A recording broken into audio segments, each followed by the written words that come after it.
Hello viewers, today I'm back again in one of the iconic district area in Jalan Tunjungan. Before I make a video, my previous episode is about melaku-melaku nang Tunjungan. There is some kind of like event and the biggest event in Surabaya. And today I'm back again in here in Jalan Tunjungan. It's all about the inside a real historical of the Jalan Tunjungan. And you know what? This place is very well known by the people of Surabaya about this district area because this is very famous for the people of Surabaya itself. And also this is spot it's used by the people for make a selfie, and also it is a spot for a photograph community like a weddings photograph, modeling photograph, and many more, everything around here. This place is also holds a greatest historical memories around here. You want to see what is Tunjungan look like before? Let's find out. Jalan Tunjungan is a major downtown street, which is a favorite location for all domestic visitors as well as foreign visitors, especially the people of Surabaya, to take a walk around this area. And this location is also often used by the pedestrians to enjoy the Jalan Tunjungan. The visitors enjoy the locations because the sidewalks area is especially designed for very wide pedestrians. And also these locations still preserves or retains the original shape of the old building. The building is still maintained because the designs of the buildings is the original forms of the Dutch era. Well, unfortunately, some of the buildings have been renovated by the building owner. So bad. Every Sunday, Jalan Tunjungan is always closed for an event that is called the Car Free Day. This location is always used by the people of Surabaya to enjoy the morning walks around that are often held by the Surabaya government every weeks.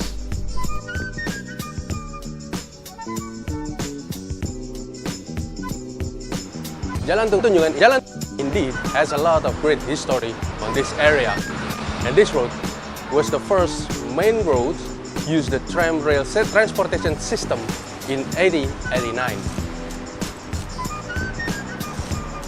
Maybe most of the people of Surabaya are still curious about the tram.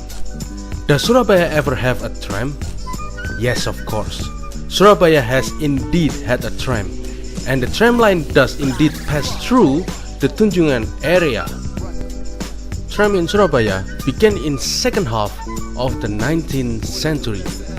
As in other cities, this tram was part of an effort to modernize transportation during the Dutch East Indies colonial government for economic interests.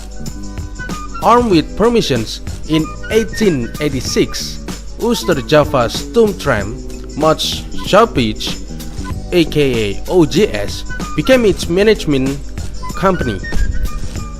The road initially covered 3 roads starting from Ujung to Sepanjang, Mojokerto to Ngoro, and Gemekan to Dinoyo. This tram began operating in 1889. The tram were going back and forth every half hour.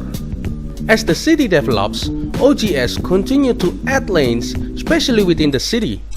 Between the 1913 to the 1916, the west side path to the city center was opened. Several intersections were then made to connect separate area, such as from the Wonokromo to Boulevard Darmo to Willem Spain, the aka or now there is the Jembatan Merah. In 1911, OGS built an electric power tram because the electric tram was more efficient, pollution-free, and cleaner. To operate the electric tram especially, OGS must free up vast tract of land. Together with other means of transportation that continue to be built, the tram drive to the city economy. The workers who generally live outside the city are very dependent on tram to reach their workplace. In 1927, approximately 11.4 million people also use electric tram and 5.2 million who use the steam tram. The tram also indirect help move to the center of Surabaya economic activities. However, the appearance of the car that almost coincided with the commencement of the operation of the electric tram make the tram compete fiercely with buses, taxis, jitters, or private cars to get passengers. After the time of Malay's world economic crisis in 1930, tram also had a divide passengers on bicycle that began to enter from Japan. The difficult period of tram continued when the Japanese occupations. The tram stopped operation for 3 weeks due to the Allied bombing of electricity installation near Malang, which is a supplier of electricity to Surabaya. After Indonesia independence, the government took over trams and trains.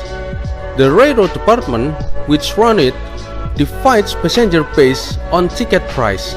The first class is 15 cents and the second class is 10 cents. The poor management of the railroad department make the existence of trams, finally leaving unwilling to death. Intense competitions with other more modern modes of transportations finally made the trams in Surabaya close down in the 1970s. This area has a great historical memory in the war in 1945. The blind witnesses in Surabaya war was the Hotel Majapahit, the aka the Yamato Hotel. Jalan Tunjungan also keeps some history of war, especially in 10 November in 1945. On November 10, the historical community always held a theatrical event is the Surabaya War in 10 November, which was often held in front of the Hotel Majapahit. The reminder of the war in 10 November was the tearing of the Dutch flag, which the Dutch flag was red, white, and blue, by the fighters of Indonesia, tearing the blue color into the red and white, which is the Indonesian flag. The Indonesian government on August 31, 1945, which stipulated that starting on September 1, 1945, the national flag of the Sakas Merah Putih continued to be hoisted throughout Indonesia. The flag raising movement was increasingly expanding to all corners of the city of Surabaya. The climax of the flag raising movement in Surabaya occurred during the flag tear incident at the Yamato Hotel or the Orange Hotel in colonial era, but now is called the Hotel Majapahit. A Dutch of the group people under the leadership of Mr. W.V.C.H. Plukman at night on September 18 in 1945, precisely at 9 p.m., flying the flag of the Dutch wave without the approval of the regional government of Indonesia Surabaya on the North Pole at the top level Yamato hotels in the north side. The next day, the youth of the Surabaya see and be angry because they assumed Netherlands had insulted the sovereignty of Indonesia, about to return the power back in Indonesia. The harassing the flag hoisting movement taking place in Surabaya. After the incident at the Yamato hotels on October 27 in 1945, the first battle erupted between Indonesia against the British troops. This minor attack later turned into the general attack, which claimed many lives on both sides of Indonesia and Britain. Before finally General D.C. Hawthorne, President Sukarno's call for help to defuse the situation.